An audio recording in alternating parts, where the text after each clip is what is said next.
Pria itu memotong tikus menjadi 80 bagian, menggunakan jarum untuk menjahitnya kembali. Tikus itu tidak hanya masih hidup, pembuluh darahnya bahkan mengalir dengan sempurna. Dokter kepala di sampingnya ternganga, karena ini bukan sekadar menjahit kulit dan daging, juga perlu menjahit pembuluh darah yang terputus dengan 6 hingga 8 jahitan. Jika kurang, akan bocor. Jika terlalu banyak, akan menghalangi aliran darah.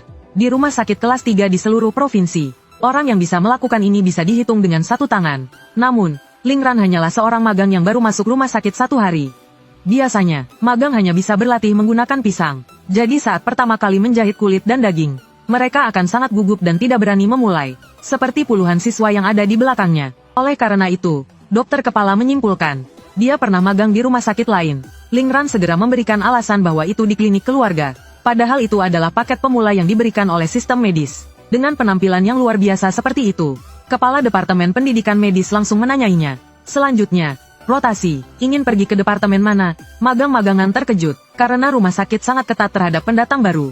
Bahkan seorang mahasiswa doktoral pun tidak memiliki hak untuk memilih departemen. Namun, sebelum Lingran membuat keputusan, sistem tiba-tiba mengeluarkan tugas, menjahit luka untuk 10 pasien. Hadiah tugas, jahitan vertikal terputus. Dia yang sudah merasakan manisnya sistem, tentu saja tidak akan melewatkan tugas ini. Karena itu, dia dengan tegas memilih departemen gawat darurat. Karena hanya di gawat darurat dia bisa berinteraksi dengan lebih banyak pasien. Teman sekamarnya semuanya mengkhawatirkannya. Kenapa memilih tempat yang begitu melelahkan? Hanya kepala departemen yang memberinya tatapan memuji. Namun, apa yang tidak dia duga, begitu dia tiba di gawat darurat, semua magang langsung dibuang ke ruang istirahat. Tidak hanya itu, di dalam, ada beberapa dokter residen yang menunggu untuk ikut operasi. Ingin mendapatkan pengalaman sebelum pembagian. Tidak ada giliran untuk mereka. Hingga 2 jam kemudian, seorang perawat tiba-tiba masuk dengan panik. Siapa di antara kalian yang bisa menjahit? Semua magang langsung berlarian dan berteriak. Saya. Namun, Lingran dengan tenang berdiri di sana, tampil semakin mencolok. Akhirnya, dia dipanggil oleh perawat. Mengira dia akan diberi kesempatan. Namun ternyata dia dipanggil untuk melakukan tugas lain. Tugas kecil seperti membersihkan luka dan memberikan anestesi. Setelah beberapa operasi jahitan, melihat dokter utama sedikit lelah, Lingran mencoba bertanya, Dr. Zhou, bolehkah saya melanjutkan jahitannya? Dr. Zhou tidak menolak. Lagi pula, menjahit adalah prosedur yang sederhana. Biasanya tidak ada masalah, dan dia bisa beristirahat sejenak. Namun, setelah hanya 2 menit menutup mata, Lingran sudah selesai menjahit. Dr. Zhou terkejut dan langsung terbangun. Anak muda, jangan hanya karena ingin menunjukkan kecepatan lalu sembarangan menjahit. Langsung diam, sudah bertahun-tahun di gawat darurat. Dia belum pernah melihat seseorang yang bisa menjahit secepat ini. Dan sebaik itu, tanpa sadar dia mulai berpikir, apakah anak ini adalah seorang ahli dari rumah sakit lain, datang ke sini untuk mencari pengalaman? Saat dia sedang berpikir demikian, seorang perawat masuk dengan suara hampir menangis. Dr. Zhou, ada pasien di tempat tidur 3 yang meminta Anda datang.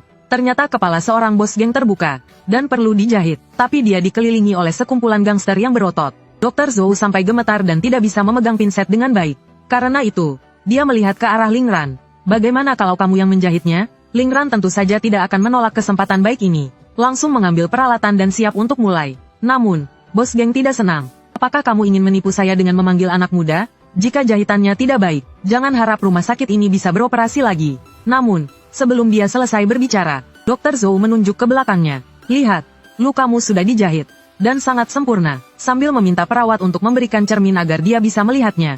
Bos itu tidak bisa menahan kekagumannya. Kecepatan jahitnya bahkan lebih cepat dari mengayunkan pisau.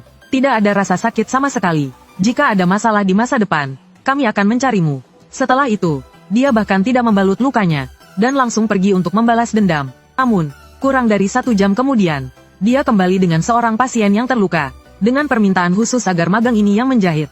Karena luka tersebut berada di atas sebuah tato. Tato itu memiliki makna khusus bagi pria tersebut, dan meminta Lingran untuk memulihkannya dengan sempurna. Karena itu, Lingran memperlambat gerakannya, dan lebih teliti dalam setiap jahitan. Namun, saat itu, seorang dokter residen yang ingin ikut operasi berjalan lewat. Dia mengenali Lingran sebagai magang yang baru datang, dan merasa sangat marah. Bagaimana mungkin seorang magang bisa menyelesaikan operasi sendiri? Namun, begitu melihat lukanya, hatinya sangat terkejut. Jahitan ini terlihat seperti digambar dengan tangan.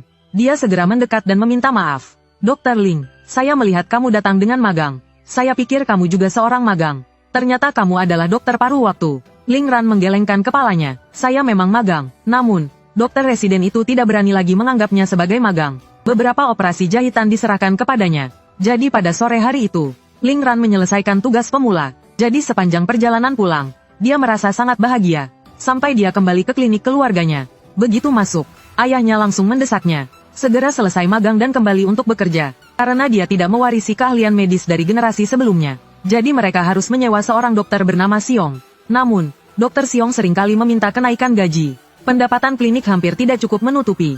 Ling Ran baru saja ingin memberikan alasan. Tiba-tiba seorang pria parubaya masuk dengan cepat. Ternyata dia adalah bos yang dari toko mie tarik sebelah.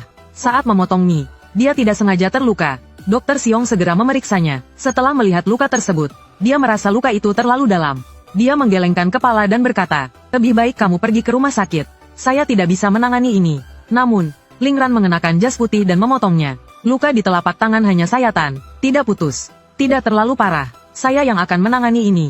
Ternyata baru saja sistem mengeluarkan tugas baru. Menyembuhkan tangan bos yang dan mendapatkan hasil yang memuaskan. Hadiah tugas. 1 kotak harta karun tingkat dasar.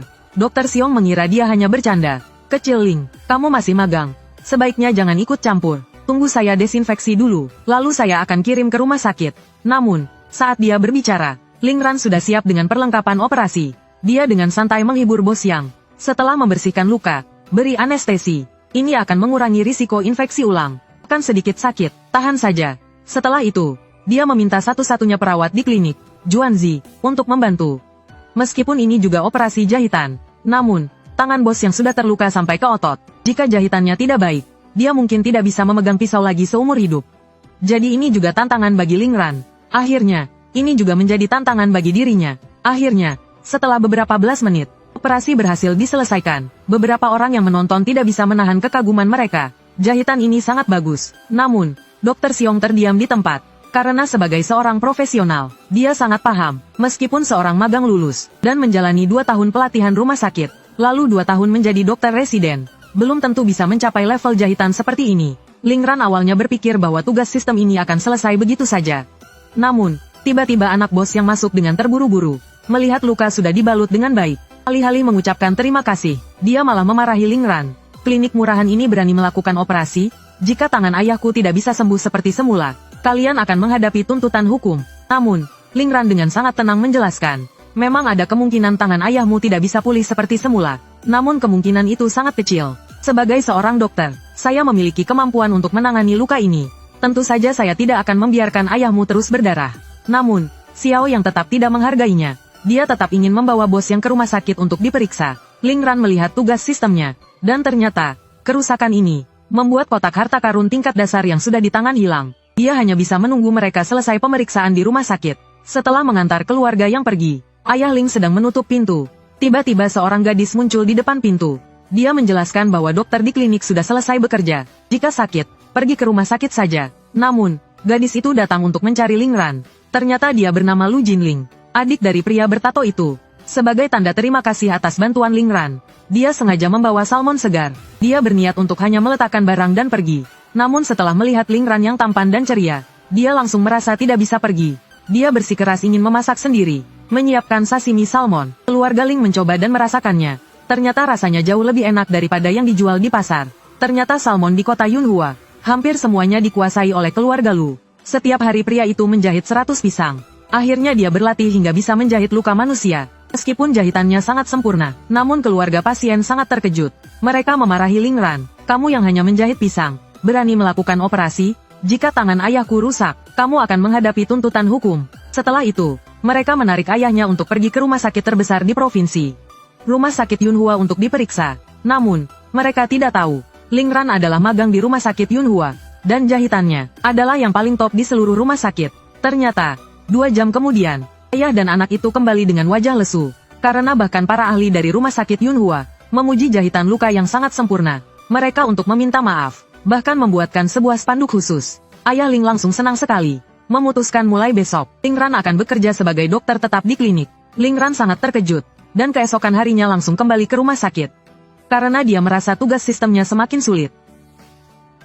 Seperti tugas hari ini, setiap selesai 10 kali pengobatan, dia akan mendapatkan 1 kotak harta karun tingkat dasar. Namun, dia di rumah sakit hanya seorang magang. Biasanya dia tidak bisa berinteraksi dengan banyak pasien. Saat dia sedang bingung, perawat tiba-tiba masuk dengan tergesa-gesa. Semua dokter residen berkumpul di luar, dan Ling Ran juga ikut. Ternyata ada ledakan di pabrik pinggiran kota. Banyak korban terluka akan dibawa ke rumah sakit. Rumah sakit segera menghubungi Departemen Gawat Darurat. Wakil Direktur Huo Chongjun memimpin tim medis. Awalnya hanya dokter residen yang dipanggil. Namun, Dr. Zhou memanggil Ling Ran untuk membantu. Karena magang tidak boleh terlibat tanpa izin. Tak lama kemudian, banyak pasien terluka datang ke rumah sakit. Pasien dengan luka parah langsung dibawa ke ruang gawat darurat. Sementara Dr. Zhou hanya menangani luka ringan untuk dijahit. Namun, pasien terus berdatangan. Dengan cepat, dia mulai kewalahan. Dia terpaksa menyerahkan seorang pasien kepada Ling Ran. Pasien tersebut mengalami luka di kaki. Ada lebih dari 10 luka dengan kedalaman yang berbeda. Harus dijahit dengan teknik yang berbeda. Namun, tidak sampai 10 menit, Ling Ran sudah selesai menjahit. Dr. Zhou masih merasa khawatir.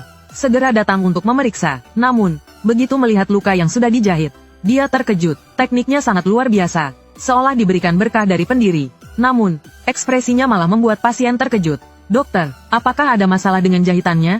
Dr. Zhou segera menjelaskan. Jahitannya sangat baik. Ini bisa digunakan untuk pelatihan magang. Dia pun meminta perawat untuk mengambil beberapa foto sebagai referensi. Kemudian meminta Ling Ran untuk menjahit sendiri. Tidak perlu mengikuti saya lagi. Namun, kamu tidak boleh langsung mencari pasien. Harus melalui perawat untuk memanggil. Ling Ran tampak bingung. Bukankah ini justru menambah beban kerja perawat? Dr. Zhou segera menjelaskan dengan serius. Biasanya, jumlah pasien dari kecelakaan besar seperti ini sangat banyak. Jadi mereka tidak bisa langsung ditangani dalam waktu singkat. Jika kamu sembarangan memilih pasien untuk ditangani, dalam waktu kurang dari 3 menit, kamu akan dikelilingi oleh pasien.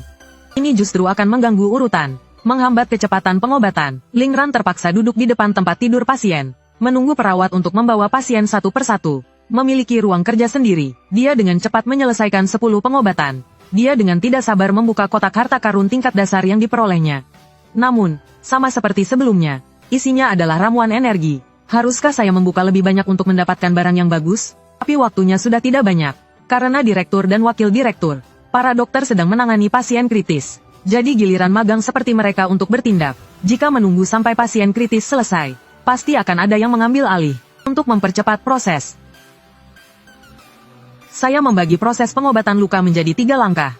Pembersihan, penjahitan, dan pembalutan. Dr. Zhou pikir dia ingin membantu teman sekamarnya untuk mendapatkan kesempatan bekerja. Karena itu, dia tidak menentang. Namun yang tidak diduga adalah kerjasama ketiganya. Pengobatan berjalan seperti jalur produksi. Kecepatan meningkat lebih dari 2 kali lipat. Kemudian dia memutuskan untuk meminta pasien mengantri di luar. Mereka masuk satu persatu. Tidak lama kemudian, lebih dari 2 jam berlalu, pasien yang dibawa sudah hampir selesai ditangani. Namun, Ling Ran masih belum ingin pulang, karena dia hanya butuh 2 pasien lagi untuk membuka 4 kotak harta karun. Saat dia menunggu pasien di ruang istirahat, Lu Jinling tiba-tiba menelepon. Ling Ran secara tidak sadar mengira bahwa saudaranya terluka lagi. Dia segera menjelaskan bahwa tidak. Apa saudaranya yang melukai orang? Atau apakah kamu yang terluka? Begitu kata-kata itu keluar, Lu Jinling langsung memerah. Apa dia peduli padaku? Bagaimana saya harus menjawabnya? Hasilnya, tanpa sadar dia berkata, ada yang terluka di sini, ingin meminta bantuanmu. Dia kemudian melihat ke arah anak buahnya yang sedang makan mie. Anak buahnya terlihat bingung. Siapa yang terluka di sini?